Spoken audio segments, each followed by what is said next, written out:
الله أكبر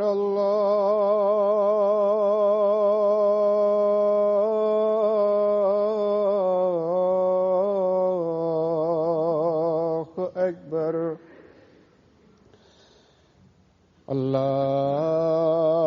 الله أكبر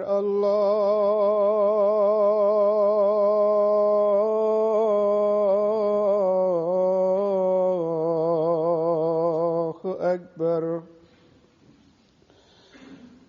أشهد أن لا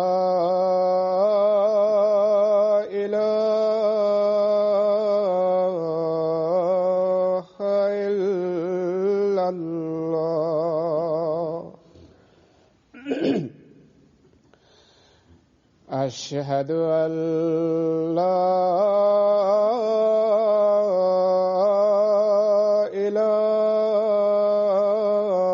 إله إلا الله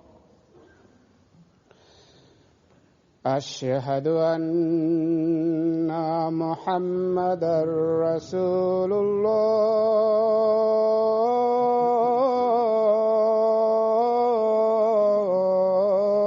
الله أشهد أن محمدا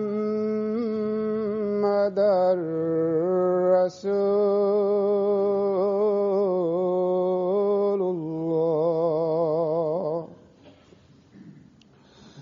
حي على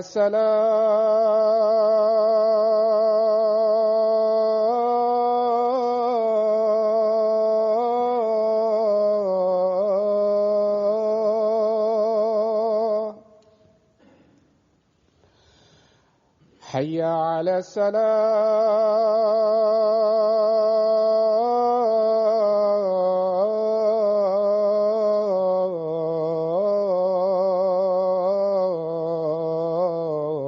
الصلاة حي على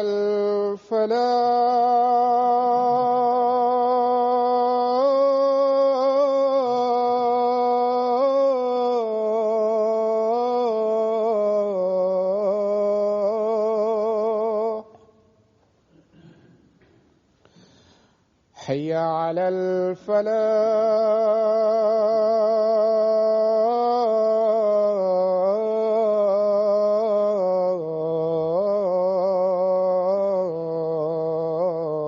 الفلاح الله أكبر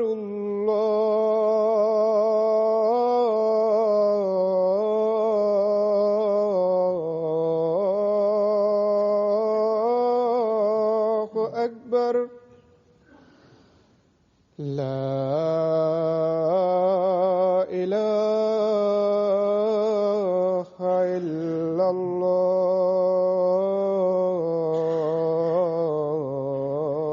الله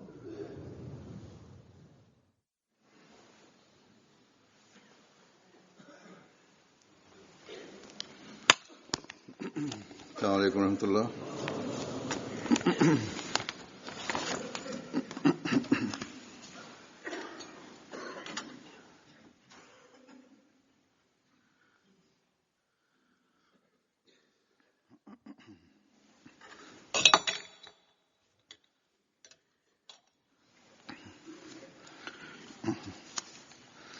أشهد أن لا إله إلا الله وحده لا شريك له وأشهد أن محمدا عبده ورسوله أما بعد فأعوذ بالله من الشيطان الرجيم بسم الله الرحمن الرحيم الحمد لله رب العالمين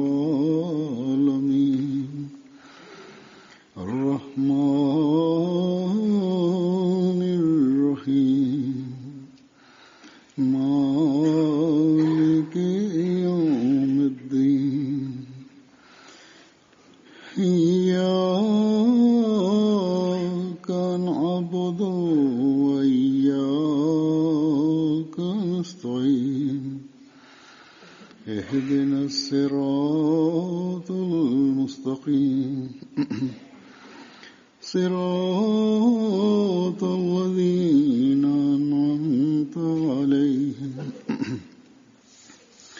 غير المغضوب عليهم ولا الضالين.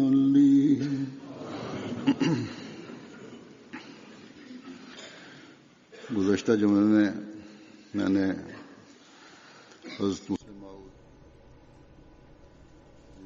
की मुस्लिम माऊद की पेशगोई है उसके हवाले से बात की थी. Euzubillahimineşşeytanirracim. Bismillahirrahmanirrahim. Huzur, son cuma hutbemde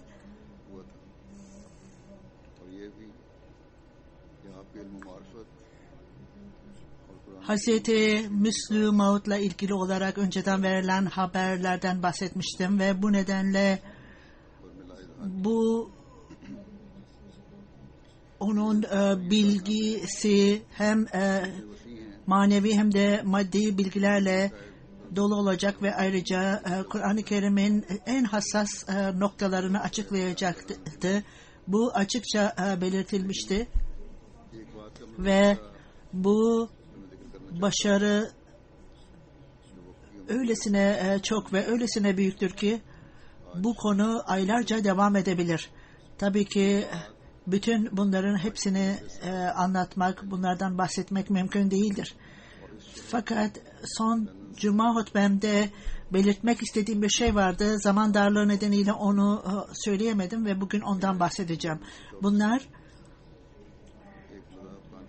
90 yıl önce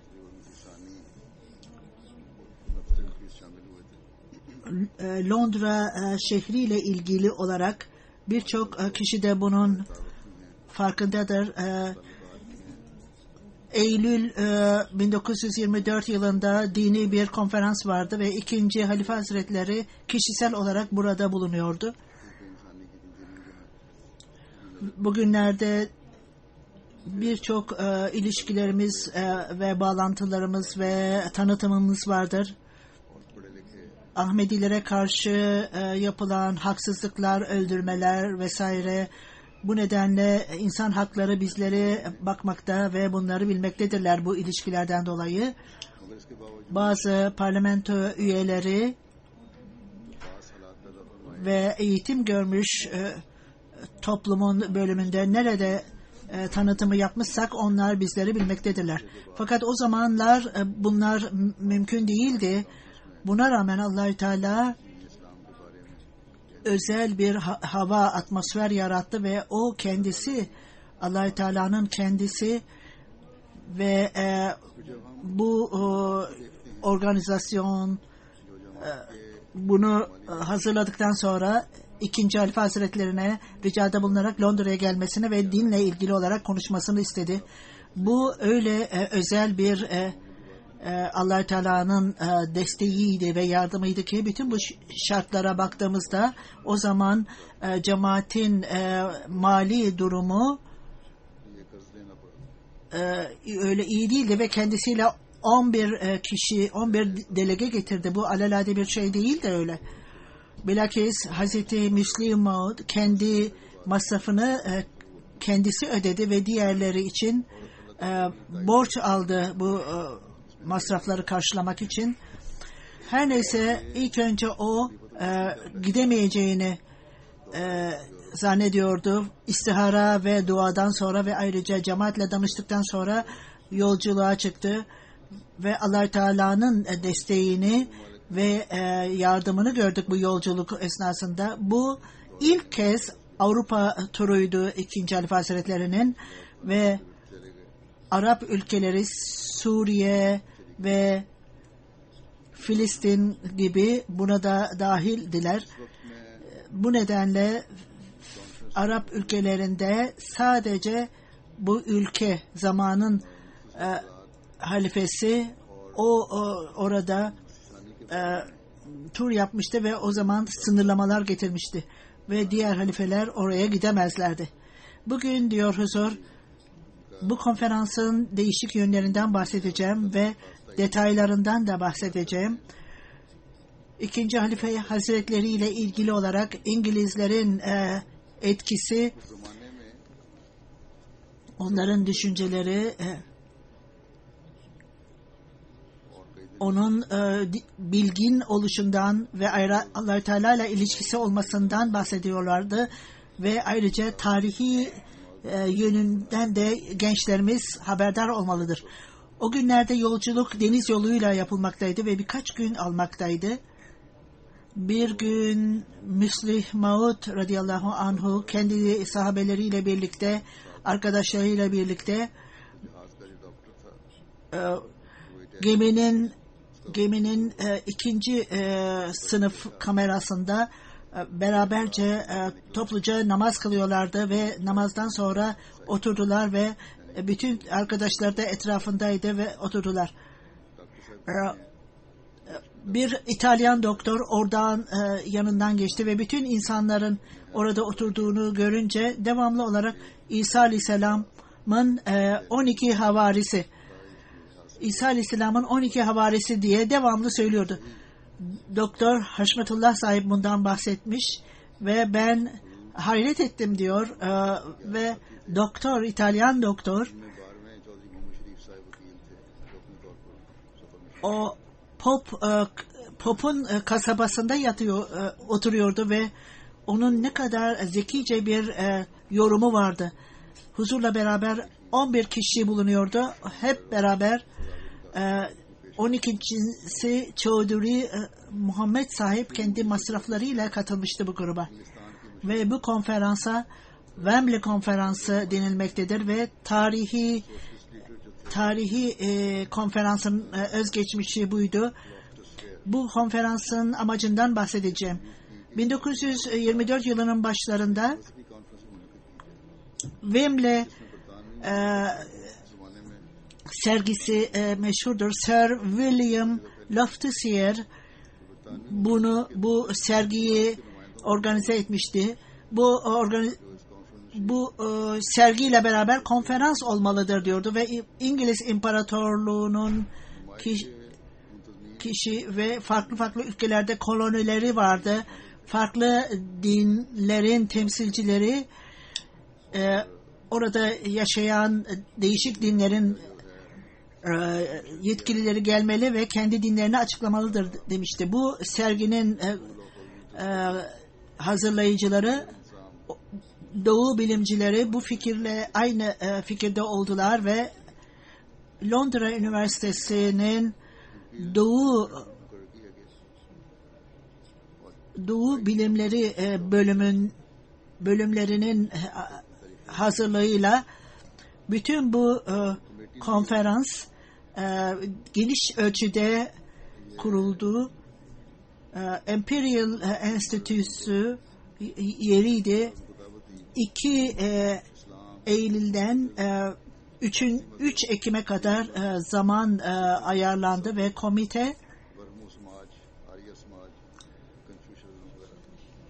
komitede dini Hinduizm'den, Budizm'den, İslam'dan, Fars ve Sikh Sufizm'den, Brahma, Arya Samaj ve Konfüçyüs'den dinlerdeki konuşmacılar çağrıldılar. O arada Molvi Abdurrahim Dert radıyallahu anhu 1923 yıllarının başında gelmişti Londra'ya ve o Londra'da bulunuyordu fakat o bu konferanstan haberdar değildi. Komitenin kurulması ve karar verildikten sonra 1924 yılının bir bölümü de geçti ve bir yerde otururken bir kişi şans eseri bahsetti bundan ve Abdülnehir Dert sahibinin önünde bundan bahsetti ve o giderek genel sekreteri M.M. Sharpel onun ismiydi ve onunla konuştu ve onu dinledikten sonra Ahmediye İslam bakımından, İslam'ın Ahmediye açısından tanıtılmalıdır. Komisyona gitti ve Sir Thomas W. Arnold da gitti. O başkandı. O da konuşmacılarla ilgili olarak hiç şüphesiz Nehir sahibe danışmalıyız dedi. O günlerde Nehir sahip buradaydı ve bu kararla ilgili olarak çok etkilenmişti. Bugünlerde biz kendi ümidimizi kaybetmekteyiz. Hiçbir şey yapılamaz deriz. Her şey yapıldıktan sonra kendi ümidini kaybetmedi ve organizasyona giderek onlara etkiledi ve onların olurunu aldı.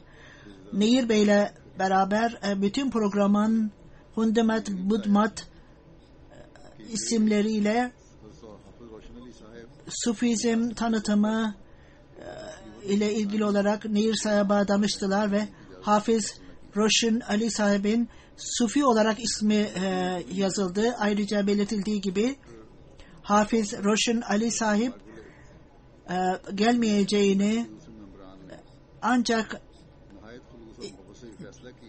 onun imam cemaatinin yani 2. Halife Hazretleri'nin izni olmaksızın gelemeyeceğini söyledi. İsmi tanıtılınca Dr. Arnold ve diğer profesörler ve diğer komite üyeleri büyük bir sevgi ile 2. Halife Hazretleri'nin buna katılmasına rica ettiler ve ayrıca kendisiyle beraber Hazreti Mevlana Roshan Ali sahibin de getirilmesini istediler. Bu yolla davetler alındı. Her ikisi için her neyse söylediğim gibi diyor huzur. Büyük bir danışmadan sonra davetler kabul edildi. 2. Halife Hazretleri konferansla ilgili olarak makaleler yazmaya başladı. Tercümeler ve düzeltmeler yapıldı. Çavduri Zaferullah Han, Mirza Beşir Ahmet ve Molvi Şehir Ali sahip düzeltmeleri yaptı. Yazılan makale çok uzundu ve onun bütün hepsini okumak mümkün değildi zaman kısalığı dolayısıyla. Sadece bunun özetinin yapılması da uygun değildi. Bütün bir konunun yeniden yazılmasına karar verildi ve yeni bir 2. Halife Hazretleri tarafından yeniden yazıldı ve ondan sonra tercüme edildi. Her neyse o yolculuğa başladı 2. Halife Hazretleri. 24 Eylül 1924 yılında konferans başladı o gün ve bu Avrupa tarihinde çok altın günlerde ve Wembley konferansı harika bir makale yazıldı ve orada İslam ve Ahmediyetti konu. Bu son derece meşhur oldu ve herkes tarafından beğenildi. İslam'ın mesajı ve Ahmediyetin mesajı insanlara doğru olarak aktarıldı. Vadidlen Mesih Sallallahu Aleyhi ve Sellem'in ileri görüşü Londra'da konuşma yapmasıyla ilgili olarak gördüğü bu vizyonu yerine gelmiş oldu. Yine belirtildiği gibi zaman saat 5'di ve insanlar İslam ve Ahmediyetle ilgili olarak 2,5 saatten beri dinliyorlardı. Konuşma zamanı geldiğinde insanlar sadece orada oturmakla kalmayıp çok dikkatle kısa bir zaman içerisinde diğer insanlar da o hole gelmeye başladılar ve öylesine dop dolu oldu orada bulunan hol. Bundan önce hiçbir konuşmacının konuşmasında o kadar kişi yoktu. Sir Theodore Mercer bu bölümün başkanıydı. O huzuru takdim etti, tanıttı ve ondan sonra çok büyük duygu ile, saygı ile ve onurla onun konuşmasını istedi ve 2. Halife Hazretleri kendi sahabeleriyle beraber orada oturuyordu ve ayağa kalkarak İngilizce kısaca bir hitapta bulundu ve benim kardeşlerim Allah-u Teala'ya şükretmekteyim dedi ve Allah-u Teala bu düşünceyi bu organizasyoncuların kalplerine koydu ve böylece Allah-u Teala'nın konusunu ve dini düşünmeli ve böylece insanlar hangi dinin kabul edilmesi gerektiğini bilmelidirler dedi. Ve ondan sonra ben Çaudhry Muhammed Zafarullah sahaba gelerek benim makalemi okumasını istiyorum. Ben yazdığımı okumakla çok değil, bazen 5-6 saat konuşurum. Bu din sadece bu dünya ile ilgili değil, gelecek dünya ile ilgilidir. İnsanın kişisel mutluluğu o hayatla ilgilidir. Ümit ederim çok iyi dikkatle dinlersiniz. Çaudhry Zafarullah Han 1 saat kadar konuştu ve ondan sonra bunu okumak için 1 saatini aldı ve çok asil ve etkili olarak bu makaleyi okudu. Gırtlağında birazcık sıkıntı vardı. Allah-u Teala özellikle ona yardım etti ve o makaleyi harika bir şekilde okudu. İkinci Halife Hazretleri bir noktada yine belirttiği gibi bu makale Çaudhry Zafarullah Han tarafından okunan bu makale benim dilimdir dedi. Sanki Çaudhry sahip kendi dilini kullanıyor ama o benim dilimdir demişti. Orada bulunanlar tamamen bu konuda, bunu dinlerken bu konuda kaybolmuşlardı. Sanki hepsi Ahmediydi. Tamamen bağlılıkla sonuna kadar orada oturmuşlardı ve İslam'la ilgili yeni bir şeydi onlar için ve bazı insanlar mutluluktan zıplıyorlardı. Faiz, kölelik ve evlilik konuları ve diğer konular da vardı. Bu sadece erkekler değil, kadınlar da bunu dinliyorlardı. 1 saatten sonra insanlar çok heyecanla alkışladılar ve kendi memnuniyetlerini belirttiler. Başkan da ta programa gidinceye kadar bekledi. Bu Envarul Ulum adlı 8 ciltlik kitapta bahsedilmiştir. Bütün konu buradadır. Bu konuyla ilgili olarak Hazreti Müslim Maud ilk önce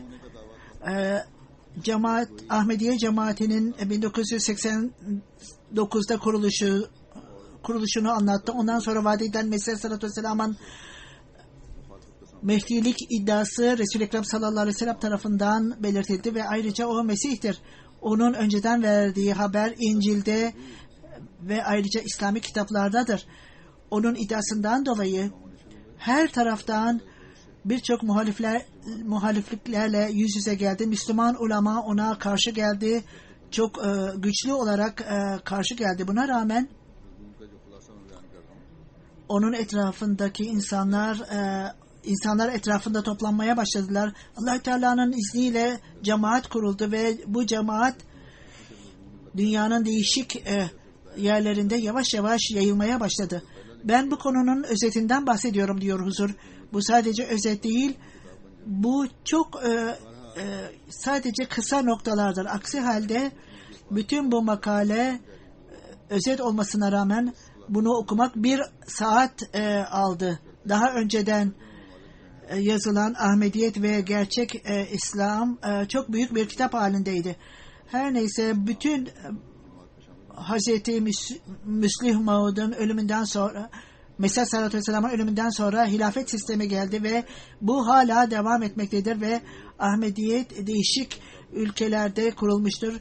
Diğer dinleri takip edenler bu cemaate girmeye başladılar ve ondan sonra ayrıca Hazreti Mesih Aleyhisselatü Vesselam açıkça açıkladığına göre vaat edilen Mesih Aleyhisselatü Vesselam'ın ihtiyacı bu zamanda, önceden verilen habere göre bu zamandadır.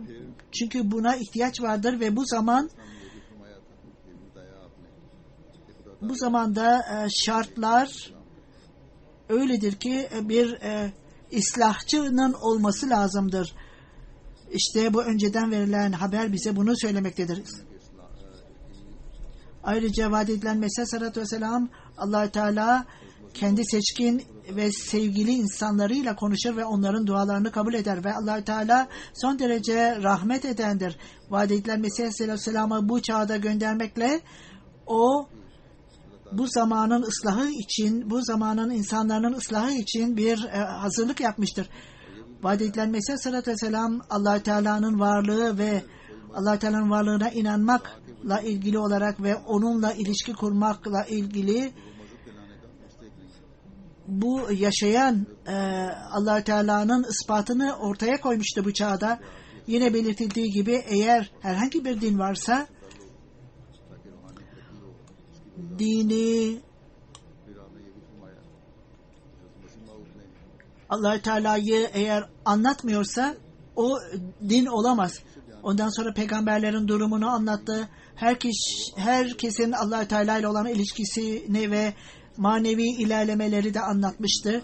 Ve ayrıca Hazreti Mesih Aleyhisselatü Vesselam çok hikmet ile ve ileri görüşlükle Kur'an-ı Kerim son şeriat ve Allah Teala'nın mesajı olmasına rağmen bunun anlamının insan oğlunun en yüce zihinsel ilerlemesinin sonuna gelmiştir demek değildir.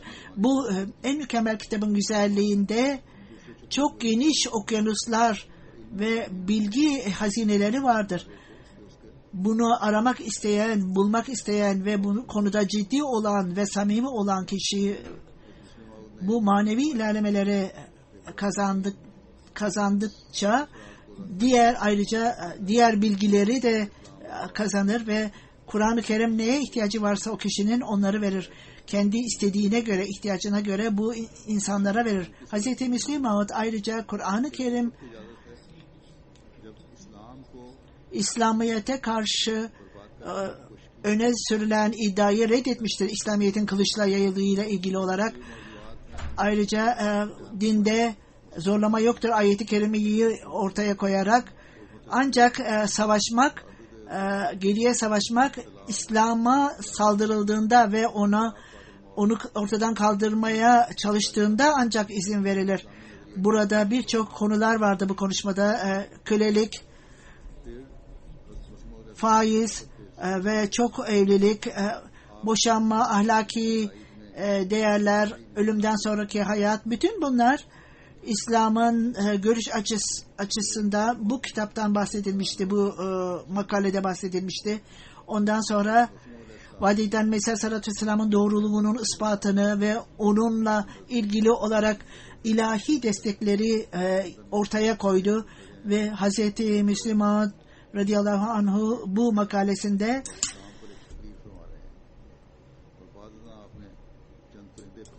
bir rüyasından, Mesih Aleyhisselatü Vesselam'ın rüyasından bahsetti.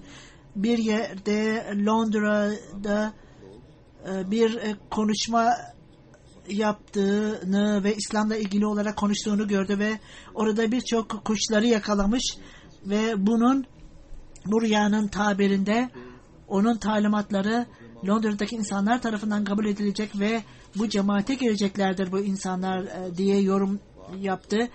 Bu tabirde yine bu Hz. Müslim Maud'un konuşması ile gerçekleşti. Vaat edilen Mesih Aleyhisselatü Vesselam'la ilgili olarak yine belirttiği gibi eğer herhangi bir yobaz kişi bütün kalbinden çıkartır ve 40 gün devam ederse onun kalbine gerçek gelecektir. Ve ondan sonra bütün konuyu benim kardeşlerim Allah Teala'nın nuru sizin için yakılmıştır. Ve bu bütün dünyanın insanları zaman dolayısıyla bunun bir hikaye olduğunu düşünmektedirler. Peygamberin yüceliği size aşikar olmuştur. Evet.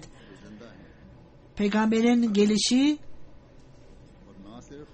bunun önceden Resul-i Ekrem sallallahu aleyhi ve sellem tarafından verilmişti ve Allah Teala bunu açıkça vermiştir. Ben ölen değil yaşayanların Rabbiyim demişti. Ben sadece gelip geçenlerin değil, gelecek olanların da Rabbiyim ve bunun için bunu kabul edin ve kalbinizi aydınlatın. Kardeşlerim, bu hayat gelip geçicidir. Her bir türlü hatalardan sonra hayat sona erecektir. Ölüm hiçbir şey değildir. Bu esas itibariyle böylece insanlar Allah-u Teala ile ilişki kuracaktır. Ondan sonra sonsuz olan bir hayatta yürüyecektir insanlar. Ölüm sadece bu yolculuğun sonuna gelmektir. Sizler neden daima birbirlerinizle küçücük bir şeyde yarışmaktasınız? Büyük yarışta, yani geçmişte, gelecekte ve şimdiki ve gelecekteki yarışa hepimiz katılmamız gerekir. Doğuda Allah Teala tarafından bir kişi Allah Teala tarafından atandı ve onun vasıtasıyla Allah Teala gerçeği sizin kapınıza getirmiştir. Onun için Allah Teala'ya şükrediniz ve Allah Teala size bunu göstermiştir ve daha da size nimetler verilecektir. Onun için ileriye geçin ve böylece Allah Teala'nın rahmeti heyecana getirilmelidir ve aşikar olmalıdır ki bütün bunlar sizin aklınızdaki bu tembellikle niçin bunlardan nefret etmekteyseniz, neden sizler Allah Teala neden putlara tapmaktasınız? Hiçbir hayat olmayan putlara tapmaktasınız. Bu öyle bir hayattır ki o hayattan içiniz ve hiçbir şekilde sizi tahrip etmez. Bu nedenle mutlu olunuz. İncil'le ilgili olarak sizler mutlu olunuz. Mutluluk şarkıları söyleyiniz. Çünkü beklenen damat geldi. Öylece bekleyen gözler kapanmıştır. Fakat sizin beklediğiniz Allah-u Teala tarafından, Allah-u Teala adına gelmiştir. Onu bulan her şeyi bulmuştur. Onu görmeyenler başka hiçbir şeyi göremeyeceklerdir. Ve son sözümüz, bütün övgüler Allah-u Teala'ya aittir der diye sözünü bitirdi. Bütün bir cesaretle İslamiyet'in güzelliklerini açıkladı ve ayrıca onlara İslamiyet'e davet etti. Yine söylediğim gibi bu konuşma birden daha fazla zaman aldı ve çok kısa olarak bazı noktalardan bahsettim ben burada. Bunun yarattığı, orada dinleyenlerin kalbinde yarattığı etkiden bahsetmek istiyorum. Bu konserin, bu toplantının organizasyonu başkanı El Fasıl'da bahsedilmiştir. Mirza Beşirettin Mahmud Ahmet Ahmediye cemaatinin halifesi Sir Morse bu yorumdan bahsederek Ahmediye cemaati diğer organizasyonlarda da İslamiyet'in yaşayan bir din olduğu ve insanların Mirza Beşirettin Mahmud Ahmet'le birçok takipçileri yeşil türbanıyla gelmiştir ve Ahmediye'nin etkisi Musa Aleyhisselam'ın cemaati gibidir. Aynen Hz. İsa Aleyhisselam'ın cemaati gibidir. Aynen. Bunun amacı yeni bir şeriat getirmek değil, sadece gerçek İslam'ın talimatlarını yaymaktır. Başkan yine ben bu konuyla ilgili olarak fazla konuşmak istemiyorum. Bu makalenin güzelliği ve hassasiyeti makalenin kendisindedir. Kendim adına ve dinleyiciler adına bu düşünceler ve güzel düşünceler, tartışmalar ortaya konulmuştur ve 2. Halife Hazretlerine teşekkür ediyorum ve bütün insanların yüzleri benimle birlikte, inanıyorum ki ben de onlar adına teşekkür ediyorum ve onlar adına konuşmaktayım. Yine huzura hitap ederek ben sizlere tebrik ediyorum bu başarınızdan dolayı. Sizin makaleniz bugün okunan makalelerin en iyisiydi dedi. Ve ondan sonra uzun süre ayakta kaldı ve devamlı olarak kendi hayranlığını ve övgüsünü, makaleyle ilgili olarak övgüsünü belirtti. İşte bu noktalardan bahsediyorum diyoruzdur. Bu İslamiyet'in mesajı verilmiş ve son paragrafı okunmuş ve burada açıkça vaat edilen Mesih Aleyhisselatü Vesselam gelecekti ve gelmesi gerekiyordu ve gelmiştir. Dr. Walsh o kendisi çok güzel bir konuşmacı idi ve kendi yorumunda ben çok şanslıyım. Bugünkü konuşmayı dinlememden dolayı çok mutluyum. Profesör Lowe bu makaleyi dinledikten sonra bugün esas olarak yeni bir dönemin başlangıcıdır diye düşündüm. Eğer sizler binlerce rupi harcıyorsanız bile bu derece bugün aldığınız bilgileri alamazdınız. Bir papaz efendide 3 yıl önce bir rüya görmüştüm ve orada Mesih Aleyhisselatü Vesselam'ın 12 havarisi 13 sahabesiyle geldi. İlk önce 12'den bahsediliyordu. Orada 13. Çağdiri Zaferullah sahip hepsi beraber 13'tü. Miss Sharper konferansın sekreteriydi. Şöyle dedi: bu makaleyle ilgili olarak insanlar övgüde bulundular ve bir kişi bu Holiness'le ilgili olarak bu çağın yüce bir insanıdır. Kalbinde sanki adeta ateş var ve bir kişi yolda yürüyordu ve tebriklerini bildirerek birçok eğitim görmüş İngiliz benimle beraber oturuyordu. Bu harika bir konudur dediler ve biz bunu öyle hiç duyamadığımız bir makaledir. Başka bir idareci onun makalesinin bütün okunanlar arasında en iyisi olduğunu söyledi. Abdurrahman Kadiyani Bey bir huzura gelerek ben Hindistan'da 30 yıl çalıştım. Ben Müslümanların görüşlerini biliyorum. Oradaki çünkü orada misyonerdim. Sizin makalenizde bahsettiğiniz incelik, harikalığı ben hiçbir yerde duymadım. Bu açılardan, görüşlerde ve yapılan bu makaleden çok etkilendim. Başka bir kişi şöyle diyor: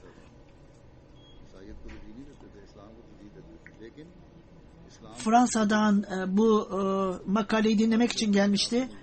Ben Hristiyanlığa üstün tutardım Müslümanlıkta.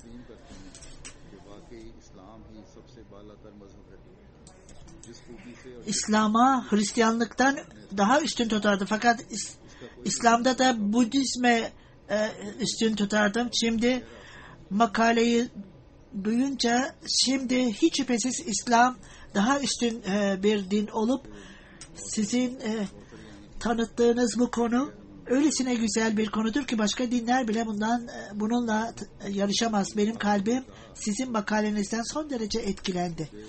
Başka hanımlar da birçok hanımlar bulunmaktaydı ve orada bu makaleyi övdüler. Bir hanım şöyle dedi: bana bir takım insanlar onda ateş var dedi. Kalbinde ateş var bu kişinin dedi. Mrs. Sharper şöyle dedi. İngiliz bana geldi ve şöyle dedi. O da sekreterdi o hanım. Sekreterin hanımı orada çay da verilmişti. Eğer bana izin verirseniz geleyim. Benim amacım bu kişiyi Hindistan'dan gelen ve İslamiyet'in mesajını ortaya koyan bu kişiyi görmek istiyorum. Bu kişi huzurla karşılaştı ve onunla konuştu. Mevlevi Mübarek Ali sahip ona hitap ederek Budizm ve diğer makaleleri dinledim fakat bu bütün makalelerin en iyisiydi. Bir Alman profesördü burada o günlerde Londra'da ve yazısında giderken yine belirtildiği gibi huzura tebriklerini iletti ve birçok İngiliz benimle beraber oturuyordu ve bazıları ellerini dizlerine koyarak bu harika bir düşüncedir, fikirdir. Kimse bunları duyamaz. Bunlar çok hassas düşüncelerdir. Normal olarak böyle bir ifade duyamayız. Aynı kişi, bazı insanlar ne harika ve gerçek prensiptir diyordu. Ve kendi fikirlerini bu kelimelerle ifade etti. Alman profesörün belirttiği gibi bu fırsat Ahmediler için bir dönüş noktasıdır. Bu öyle bir zaferdir ki binlerce pound harcasanız bile bu başarıyı elde edemezsiniz. Hindistan ofisinden Mr. Lean o zamanlar çok büyük bir ofisirdi. Onun o makaleyi dinlemek için gelmişti. Hanımı beraber değildi. Bu makaleden bahsetti ve ertesi günü hanımı geldi. Dün gelemedim, bana kocam bu makale ve bu konuşmalar harikadır dedi. Miss Corner ateist bir hanım. Şöyle dedi: Parçan, bu makale çok güzel bir düşüncedir ve harikadır. Bahayi dininden bir hanım bu makaleyi dinledikten sonra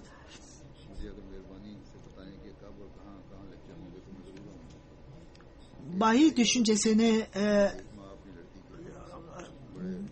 taşımaktaydım. Bunu dinledikten sonra düşüncem değişti. Keşke daha fazla makale dinlesem. Ne zaman daha konuşacak? Lütfen bana haber veriniz.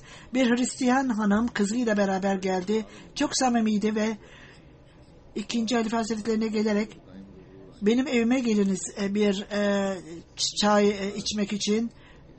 Perşembe günü huzur bundan kaçındı. Fakat sonuç olarak ısrar etti ve belki zamanım ne zaman olursa belki vaktim olursa gelirim diye söz verdi. Sizin ülkenizi sevmenizden daha değerlidir. Bir gazete, Manchester Guardian adlı bir gazete, 24 Eylül'de şöyle diyor: bu konuşma, bu konferansta öyle bir hava yarattı ki öğleden sonra yeni bir İslam'da yeni bir hizip ortaya konuldu ve ben bu insanlar buna inanmamaktadırlar. 34 yıldan beri Mesih tarafından kurulmuştur. İncil'de de yazılmıştır ve Allah Teala açıkça kendi mesajını bu cemaatin temeline atmıştır ve bütün insan oğlunu Allah Teala'ya iletmek için kurulmuştur.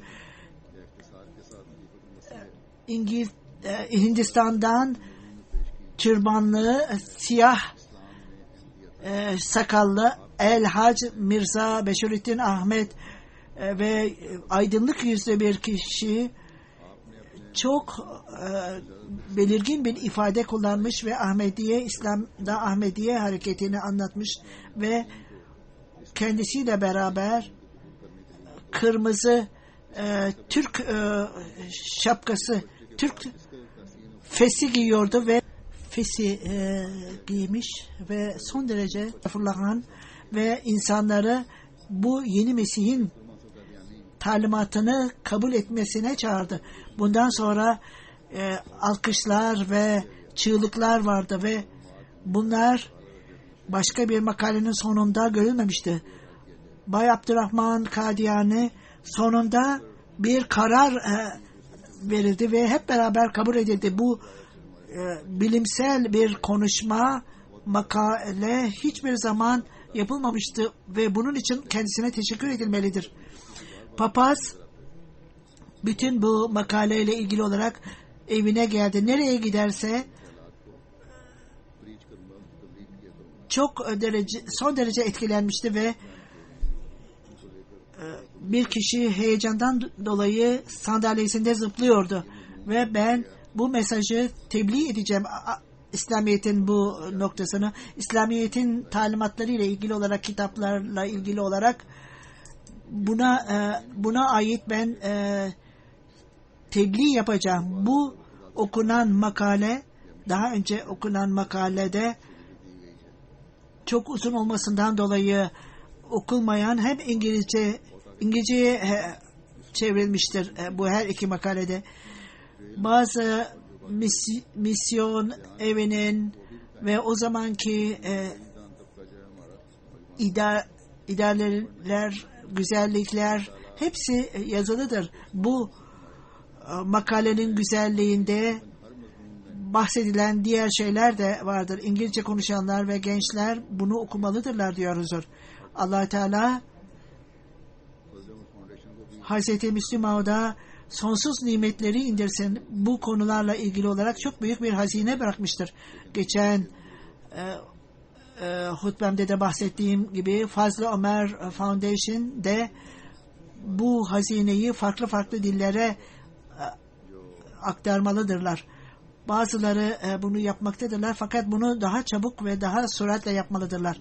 Bugün Cuma'dan sonra diyoruzdur bir cenaze, gayip cenaze namazı kıldıracağım. Kamal Ahmet Kuru sahip, o Danimarka'dan 1942 yılında doğdu. 1942 yılında doğdu ve ondan sonra üniversiteden mezun oldu. Farklı farklı konularda karşılaştırmalı dinlerde konuşma yaptı. Öğrenciyken İslamiyet'i kabul etti. Ve Abdülselam Mesin sahibinin öğrencisiydi. Onun vasıtasıyla mesajı aldı. 1960'ın başlarında bir Mesur Ahmet misyoner de orada. O zaman Ahmedi'yi kabul etmişti.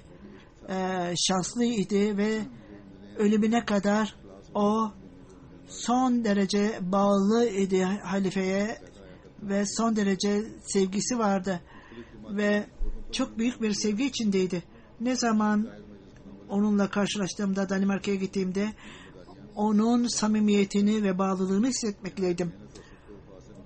O farklı farklı cemaat, National Kayıt Hudam-ül Ahmediye tebliğ sekreterliğinde yıllarca çok büyük bir bağlılıkla bu görevleri yaptı ve tebliğde deliydi adeta. Her nedenle her fırsatta Danimarka'da bu mesajı verirdi.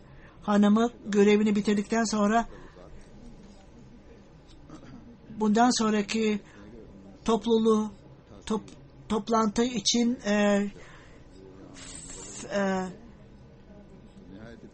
plan yapar ve ondan sonra emir sahibe verirdi ve ondan sonra yatardı. Çok arkadaşları vardı. 1988 yılında emir sahip missionary in charge idi ve çok büyük bağlılıkla özellikle tebliğ bölümünde bütün tebliğ faaliyetlerini yapardı ve Kur'an-ı Kerim'i Başbakan'a Kemal Kuru sahip bu delegenin bir yönümüydü ve bu toplantıları yapardı. Kur'an-ı Kerim'i verirdi ona. Gençler arasında çocukların terbiyeleriyle ilgili olarak Mescid Nusret'te her cuma akşamı toplantı yapardı ve sorulara cevap verirdi. Kızların, erkeklerin sorduğu sorulara. Onların ilgilerine göre birçok kitap yazarıydı ve ayrıca cemaatin kitaplarını da tercüme etmişti. Philosophy of the Teaching of Islam Danimarka diline 15 günlük magazinin müdürüydü. Birçok yıllar bunu yaptı. 70 ve 80'li yıllarda göçmenler gelince onlara mesajı verdi. 2004 yılında felç oldu. bu sağlığına rağmen devamlı olarak cuma namazı ve cemaatin toplantılarına katılırdı. Ne zaman emir sahip onu görmeye gittiğinde cemaatin ilerlemesiyle ilgili olarak sorardı ve yeni misyon evi ile ilgili olarak çok ilgi duyardı. Her toplantıda emir sahibe zamanın halifesiyle ilgili olarak sorardı ve çok duygulanırdı bu halifeyle ilgili olarak sorduğunda. 18 Şubat'ta sıhhati bozuldu ve hastaneye gitti.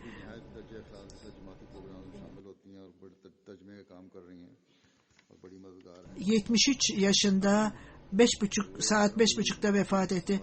Arkasında bir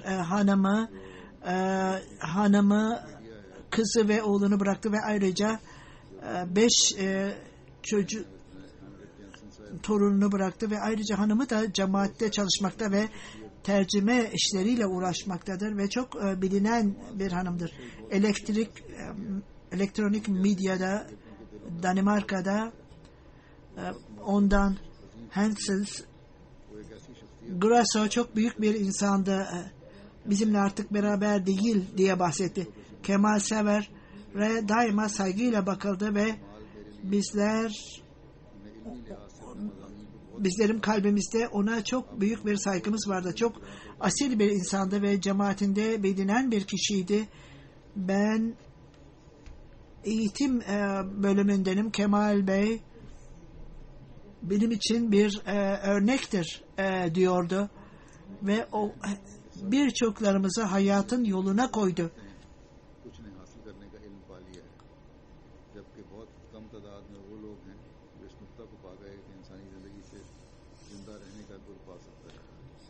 Yine şöyle diyor, bütün insanlar hayatlarını harcarlar fakat çok az insan bu noktayı bulur. Hayatın ölümden sonraki hayatın gizliliğini bu hayatta anlayan çok azdır. Bir hanım, Kemal Crowe öyle bir öğretmendi ki diyor bir hanım, hiçbir şekilde unutulamaz. Mr. Skin şöyle diyor, öyle bir öğretmendi ki ben ondan çok etkilendim. Çok dindar ve çok iyi bir insandı. Bir hanım şöyle diyor, Grete onun nasıl okunur bilemem diyoruz. Benim birçok öğrencim vardı kolejde. Onun da öğrencisiydi. Kemal Crowe'dan çok büyük bir saygıyla bahsederlerdi. Din konusunda bu öğrenciler daima onu hatırlamaktaydılar.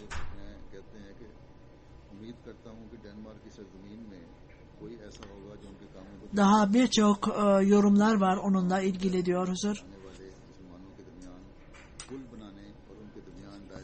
Mr. Mike, ümit ederim ki Danimarka topraklarında belki onun görevini devam ettirecek bir kişi bulunur.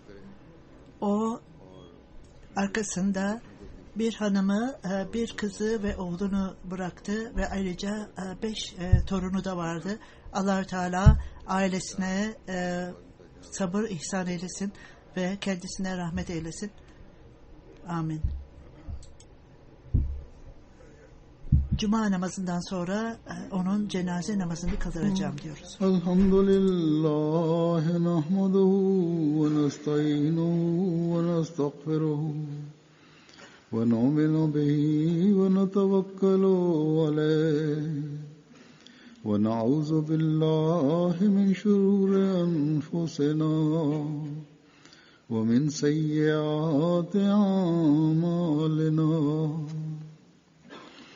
من يهده الله فلا مضل له ومن يضلل فلا هادي له ونشهد أن لا إله إلا الله ونشهد وأشهد أن محمدا عبده ورسوله عباد الله رحمكم الله إن الله يأمر بالعدل والإحسان وإيتاء ذي القربى وينهى عن الفحشاء والمنكر والبغي يعظكم لعلكم تذكرون اذكروا الله يذكركم وادعوه يستجب لكم ولذكر الله أكبر